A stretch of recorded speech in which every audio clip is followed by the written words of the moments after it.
Meio-dia, 22 minutos. Olha, eu não lembro, esse é o, deixa eu ver, 2020, 21, 22, 23. É o quarto ano dos 60 minutos, que vai fazer 3 anos em março. E é o primeiro ano que eu começo com tanta notícia repetida. Porque nem na pandemia eu tinha tanta notícia repetida quanto eu tenho agora, que é recuperação judicial das grandes empresas do Brasil. A Oi entrou de novo, a gente já falou das Americanas, daqui a pouco tem mais informação sobre as Americanas. Tem a Marisa também, que eu não sei se já entrou ou se vai entrar, isso a gente vai tratando aqui no decorrer da conversa, mas parece que a economia brasileira, principalmente a economia do varejo, que hoje é uma situação bem diferente, tá complicada, né? Tá um mar de problemas. Então, eu vou trazer de novo aqui o nosso especialista em recuperação judicial, entre os grandes processos que ele participou, está o da Criciúma Construções, para falar agora da Oi. A gente falou das Americanas faz uns 10 dias, eu acho, doutora Genor. Exatamente. Boa tarde, Arthur. Boa tarde, seus ouvintes. Ele veio aqui na primeira semana do programa já, que a gente falou só sobre as Americanas, e logo naquele dia estava confirmada a entrada da recuperação judicial, já tinha vindo um documento da Oi pedindo com urgência, pelo amor de Deus, me coloca de volta naquela situação que eu estou precisando. O que se sabe até agora, doutor, sobre essa recuperação? Porque, por exemplo, eu vou só fazer um resumo do que tem de hoje aqui. Isso é um resumo de informações coletadas no Sul Notícias e no Isto é Dinheiro. A Oi confirmou hoje que o juízo de falências dos Estados Unidos deferiu ontem os pedidos da companhia e de suas subsidiárias, visando a concessão de tutela de urgência para, dentre outros, suspender a execução e exigibilidade de certas obrigações assumidas pelos requerentes, ou seja, dar uma blindada nas dívidas e nas cobranças. No Brasil, durante a recuperação judicial da Oi, a então grande das telecomunicações vendeu ativos como as operações de telefonia móvel e infraestrutura, mas com dívidas avaliadas em 33 bilhões de reais, um pouco a menos do que as Americanas têm hoje. A Vetal, que é o que sobrou, digamos assim, é vista como uma boia de salvação para o fim dessa longa crise. Rodrigo Abreu, que é o CEO da companhia, disse em entrevista ao Globo que o seu foco é na renegociação da dívida financeira da Oi. Se a dívida da companhia de 2016 fosse atualizada, seria de 90 bilhões de reais. Agora estamos falando do dobro da dívida das Americanas. E em valor bruto hoje ela está em 33 bilhões. Esse é o resumo. Doutora Genor, situação complicada, né? A primeira pergunta que eu te faço é o seguinte: ela acabou de sair de uma recuperação judicial, então ela já passou por tudo isso, ela já teve essa blindagem, ela já teve as renegociações, ela já teve os deságios que a gente já comentou aqui há alguns dias que acontecem em recuperação judicial, saiu e deu o quê? 2 meses, 3 meses? Deu um verão? Não, deu 2 meses. Entre o, digamos, o Dia das Crianças e o Carnaval, ou entre o Natal e o Carnaval, ele está pedindo para voltar para aquela situação. Isso é algo corriqueiro de acontecer? Uma empresa sair e já precisar voltar de novo? Arthur, em relação ao caso da Oi, nós temos um precedente só, que era a OAS, que fez exatamente a mesma coisa e com o nome de Coesa depois voltou a pedir recuperação judicial. Em números históricos, a Oi em 2016 alegou dever 65 bilhões a 55 mil clientes, 55 mil credores. Sim. E se socorreu da recuperação judicial, apresentou um plano em final de 2017, em janeiro de 2018 ela homologou esse plano, ou seja, aplicou os deságios, disse como é que queria pagar, como nós já falamos aqui em outras oportunidades, mas em setembro de 2020 ela apresentou um novo plano para se ajustar e em 10 de 2020, em outubro, ela teve homologado, ou seja, e em 14 de dezembro de 2022, o juiz proferiu a decisão encerrando a recuperação judicial. Bom, o que a Oi pede agora é... 14 de dezembro. 14 de 2 dezembro. meses exatamente, hoje é 14 de fevereiro. Então fazem 2 meses. E agora faz menos de 3 semanas, isso. Aí ela pediu a tutela cautelar antecedente. E os números preliminares, e voltando, como dissesse, é uma tutela cautelar, ela por enquanto não pediu recuperação judicial, ela está anunciando que vai pedir, e já pediu aqui no Brasil e já teve deferido, tanto aqui como nos Estados Unidos, como acabaste de falar, o direito de que nenhum credor a execute, não tire nenhum de seus bens, para que ela, dentro de, se eu não me engano, 30 dias, foi que o juiz concedeu, mas a lei permite, apenas aqui no Brasil, a lei permite que seja até 60, que ela apresente o seu plano de reestruturação, que pode ser uma recuperação judicial ou uma extrajudicial. Tá. Então, mas por quê? E, assim, fazendo a pergunta do Galvão Bueno, né? Pode isso, Arnaldo? Ela acabou de sair de uma e já vai entrar numa outra. Bom, porque só para fazer um adendo, porque as empresas saem de recuperação judicial, mas elas não saem, digamos assim, limpas. Não é nem limpas é o objetivo, mas elas não saem desobrigadas, né?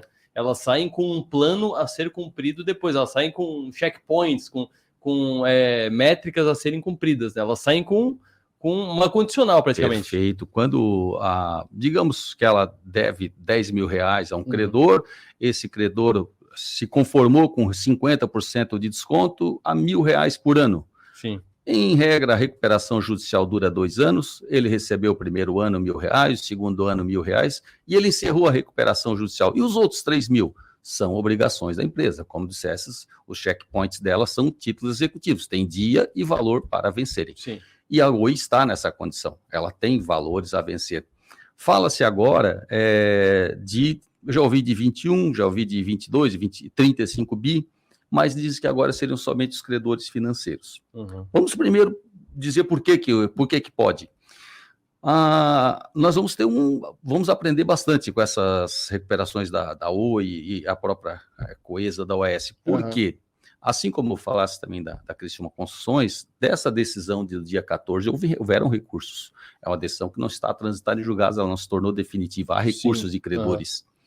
E os juristas que eu tenho ouvido têm dito, e agora? Contou o prazo para ela pedir uma nova? Porque a lei diz no seu...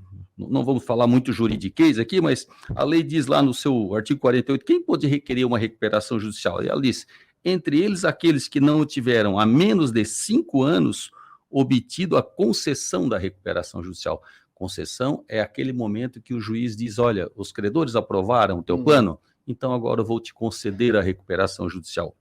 O primeiro momento da Oi foi em janeiro de 18, e eles pediram agora em dezembro a tutela cautelar, ou seja, em 2023, exatos 5 anos da concessão. Será que eles tinham isso já pronto na gaveta para esperar esse prazo? Ouvi essa palavra ontem no podcast, o pessoal chegando, estava pronta na gaveta? Provavelmente sim, provavelmente se trata de um novo arranjo a credores financeiros. Por quê? Aí a pergunta é, e esses credores que já receberam o deságio de 50%, podem receber um novo deságio? Podem. Mas também podem, né, a empresa, é uma opção também da empresa, está previsto na lei, que a empresa diz, não, esses credores aqui eu não quero mexer mais, esses aqui eu vou cumprir na forma que estão, eu vou me dedicar a esse grupo de credores aqui, sei lá, só financeiros. Então, só esses serão chamados à mesa para negociar. Então, nós estamos nesse momento, no período concedido da tutela, ou seja, nesse momento eles só disseram, olha, eu não vou poder pagar nesses 30 dias, me dá um tempo para eu fazer o pedido da recuperação judicial, de uma maneira muito abrangente. Uma recuperação judicial tem 3 momentos, né? Que é o pedido de recuperação, quando a empresa protocola em juízo o pedido, dizendo que ela tem condições, que ela tem os documentos, que ela cumpre todos os requisitos. O deferimento de processamento, ou seja, quando o juiz, está tudo certo, começa o processo, é dada a largata. Quando os credores se juntam e aprovam o plano e dizem ao juiz, olha, está aqui o plano aprovado, agora eu quero pagar os meus débitos nessas condições, esse momento se chama da concessão da recuperação judicial. E temos o 4º momento, que a Oi atingiu em dezembro, que é o encerramento, quando ela diz, olha, durante 2 anos, até 2 anos, ela pode ficar em fiscalização. A Oi ficou mais tempo, obviamente pela grandeza do processo, e que eu acho até que algo vai acontecer com Americanas, pelo enorme número de clientes, e pequenos clientes também. É um processo que, às vezes, precisa se alongar um pouco mais. Então, ela está, nesse momento, exclusivamente de proteção, num stand-by, vamos dizer assim, para apresentar ao juiz o pedido. Essa recuperação pode ser judicial, como eu disse, mas também pode ser extrajudicial. Pode ser que ela leve ao juiz um acordo prévio com mais de 50% dos seus credores e o juiz passaria somente pelo trabalho de homologação, não teríamos grandes discussões. Esses 3 primeiros pontos que tu falou, o pedido, digamos assim, carimbos, o carimbo de entrou no fórum, exato, o carimbo da aprovação do juiz e o carimbo da aprovação dos credores. Isso. Seriam esses 3. Que é, digamos que é um processo só com 3 etapas. É a marcha etapas. processual. E quanto tempo que leva isso? Eu estou perguntando isso para o senhor porque você acabou de falar que foi concedida em 1º de janeiro de 2018. Sim. Mas todas as vezes que eu estudei o caso, a data que me ficou na memória foi 2016. Então, essa 1 ano e meio, 2 anos do primeiro pedido até a concessão de ter esse período, é mais ou menos esse tempo mesmo? Na verdade, pela lei, nós temos que ter a assembleia de credores em até 150 dias. Uhum. Mas isso... Coisa de 5 meses. Tá. Não costuma acontecer por diversas razões. Nós agora falamos aqui na semana passada, já temos varas especializadas aqui em Santa Catarina. Com juízes especializados tem se tornado mais fácil. Mas mesmo em juízes especializados, processos de grande vulto, com grande número de credores, costuma demorar um pouco mais. Sim. Porque um administrador judicial, por mais bem preparado que ele seja, ele recebe um número enorme, às vezes, de habilitações, de impugnações, credores que não concordam com o seu valor do crédito. Isso tem que ser analisado caso a caso.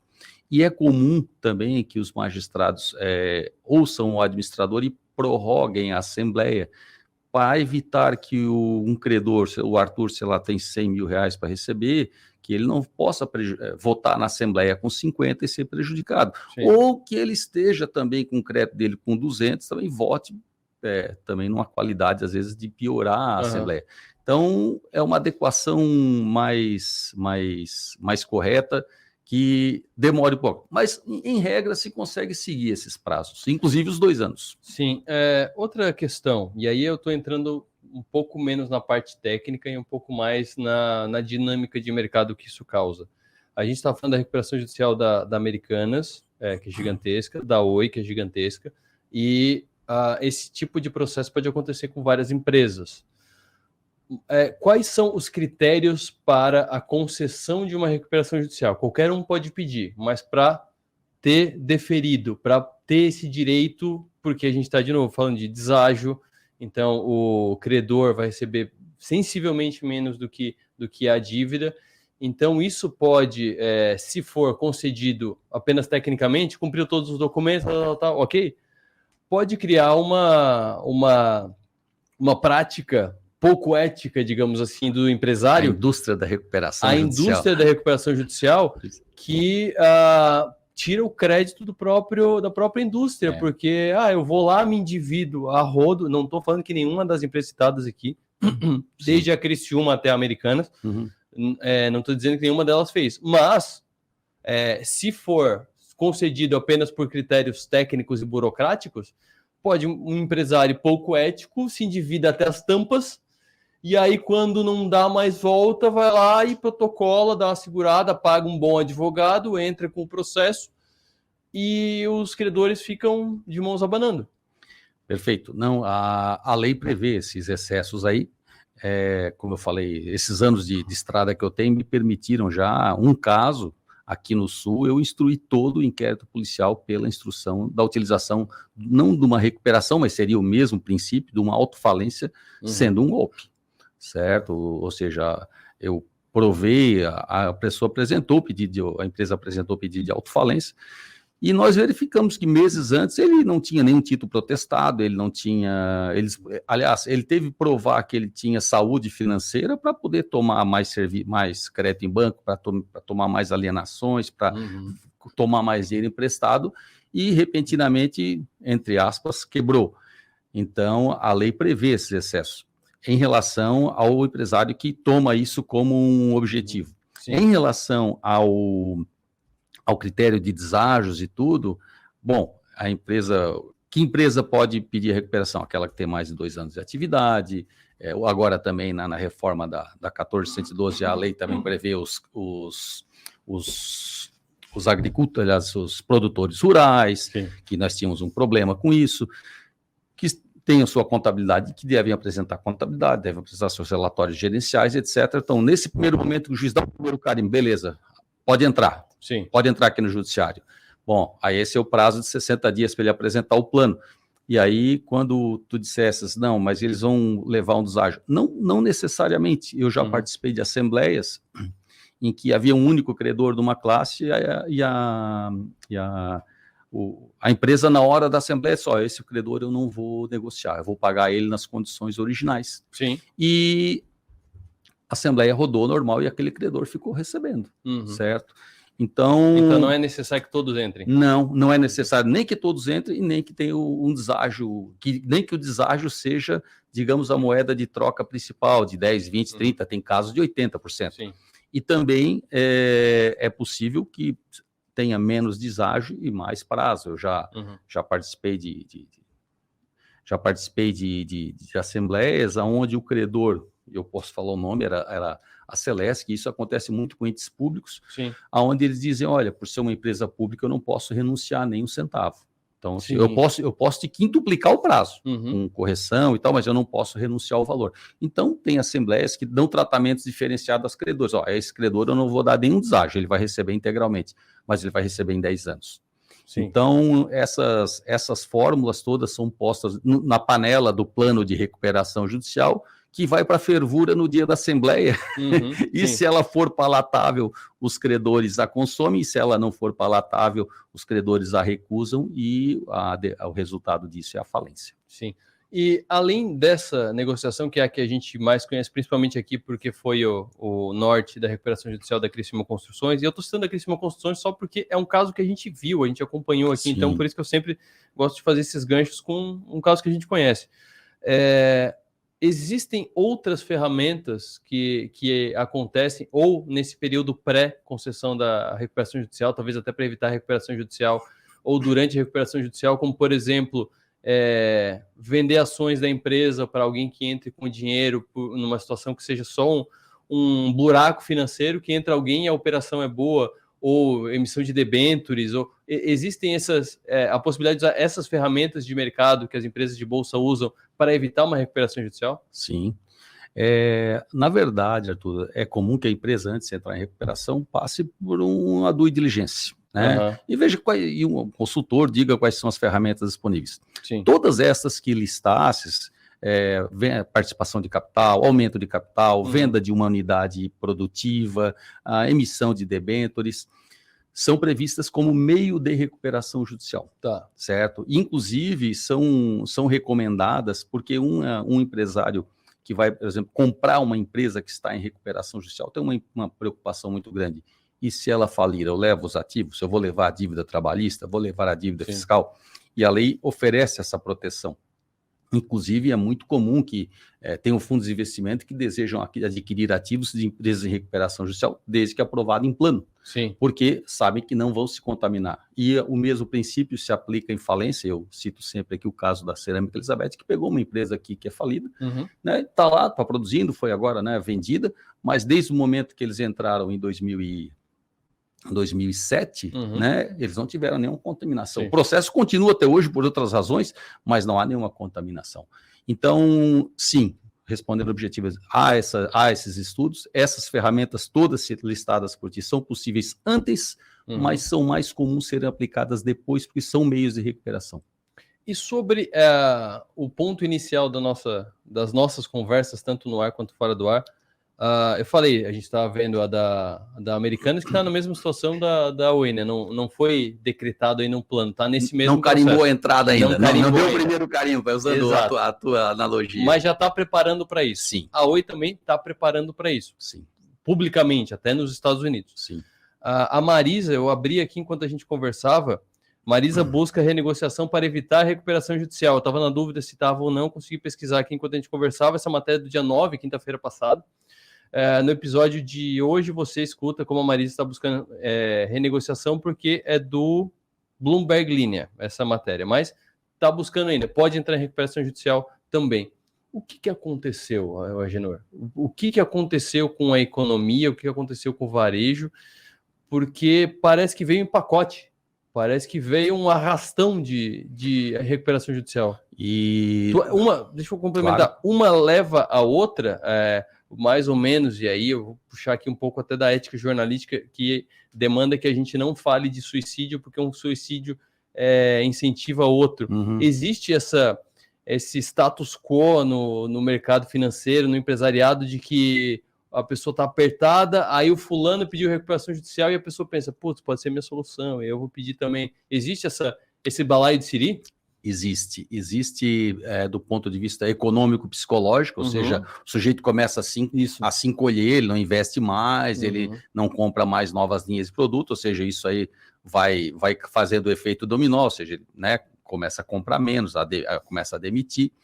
E também o efeito dominó econômico-financeiro, que eu já geri também uma recuperação judicial dos quase 45 processos que eu geri, de uma empresa que fornecia um produto para quase todo tipo de mercado, que era embalagens, e de tanto ela levar a recuperação judicial, ela teve que entrar, porque ela não tinha, assim, ó, independente do meu segmento, se o cara que vendia, o cara que eu vendia o sapato não pagou, o cara que vendia brinquedo não pagou, o cara que vendia móveis não pagou, assim, o cara que vendia eletrotécnico não pagou, o cara que vendia peças não pagou, ou seja, a gente viu, você fala sempre que o ramo de embalagem é um ramo que pressente a crise e assim como pressente a aceleração da economia, justamente porque ele está vendo o pedido chegar, né? Exato. Então, esse é um caso que eu vi, que realmente estou olhar as razões da recuperação judicial dele, que é uma das coisas que tem que ir lá no primeiro carimbo, claro. Dizer, por que eu estou pedindo recuperação? Dizer,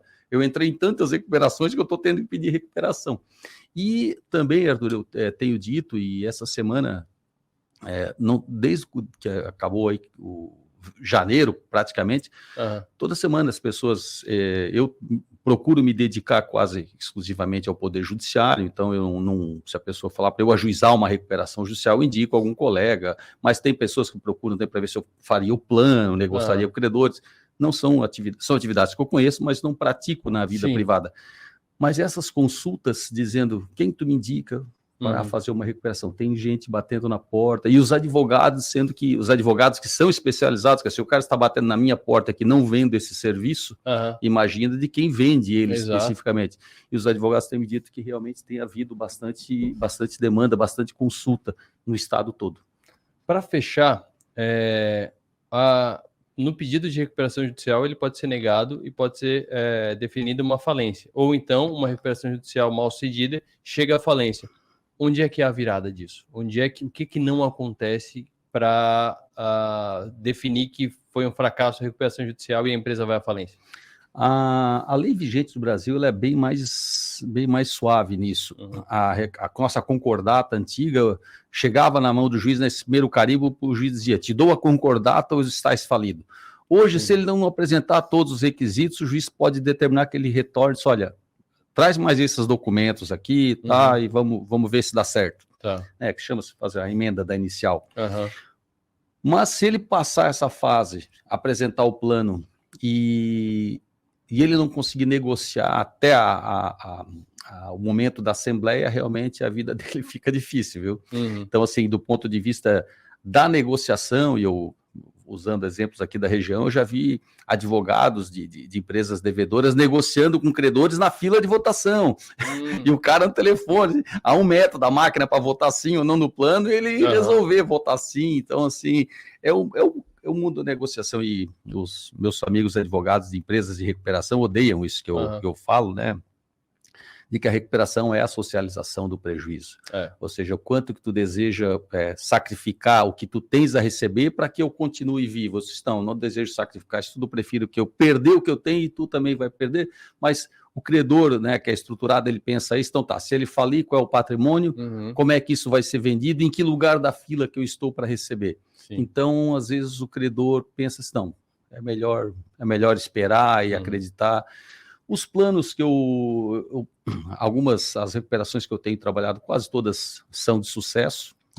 Os ambientes, nesses 17, 18 anos de vigência da lei, deixou de ser um bicho-papão, hoje todo mundo trata isso com mais naturalidade, nós já temos muito mais advogados especializados, familiarizados. Eu, quando lecionei a matéria, me dirigia aos alunos dizendo assim, olha, eu quero dar mais a vocês o conhecimento que os credores têm. Sim. Porque a gente fala de uma Oi, 55 mil credores, né? A gente fala de uma Americana, já estamos falando aí de, acho que 7 mil credores, 8 mil credores. Isso.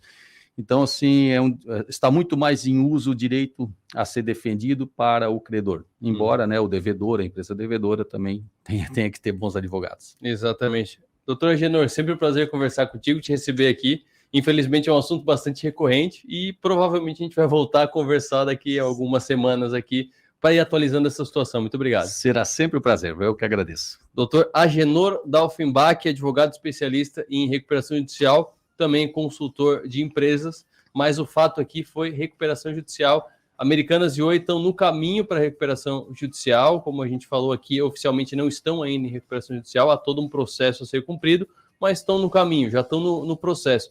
E a Marisa, que também é uma outra empresa de bolsa, está olhando, estudando, olhando o cardápio, vendo se vai, se não vai. Tá complicada a situação. E isso a gente está falando só de empresa de bolsa. Tem outras empresas menores, empresas da região, que também estão na mesma situação. Por isso que a gente traz esse assunto e abre tanto espaço para explicar bem.